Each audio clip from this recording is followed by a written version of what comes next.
What's up guys? Magandang araw.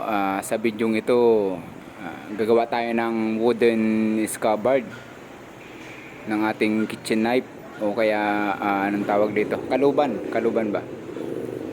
Ito lang yung mga gamit natin na mga stainless flat bar na ginawa ko lang din siyang parang pait o pile ba ang tawag doon. Mga pang-ukit natin dyan sa kahoy. At ayan, sumulan na natin ng konti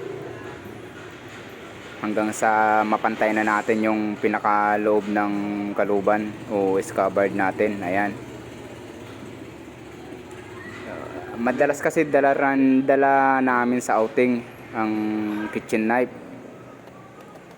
Delikado kasi pagka wala siyang scabbard o kaluban, pwede tayong masugatan kasi minsan nakalagay lang yan sa karton o sa box. So kailangan natin ng kaluban para maproteksyon na natin yung talim niya. Kasi minsan pag outing kailangan natin ng chopping knife, panggayat ba ng mga isda natin o kaya pork meat, ganon. At yan, dito na tayo sa parting pang partner sa scabbard natin. Ayan lang, kailangan lang natin maging safety kasi pwedeng tamaan ng kitchen knife yung daliri natin, kaya naglagay tayo ng gloves dyan. At ayan, mano-mano lang yan. Mas madali sana kung meron tayong planer, kaso wala. Ayan, sinasanding paper na lang natin sa part na yan. Naidikit ko na siya guys ng epoxy.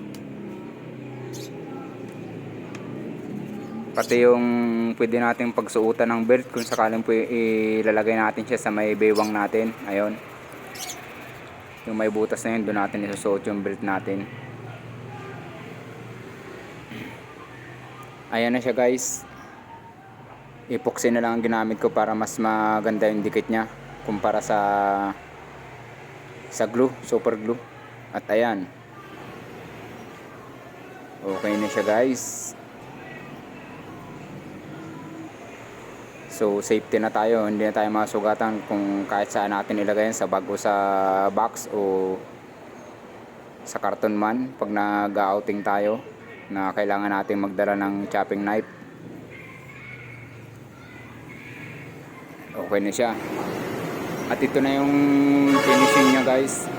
Binarnish natin, nilagyan natin ng varnish o clear coat sa ibabaw para protection sa tubig, hindi agad masira yung kahoy.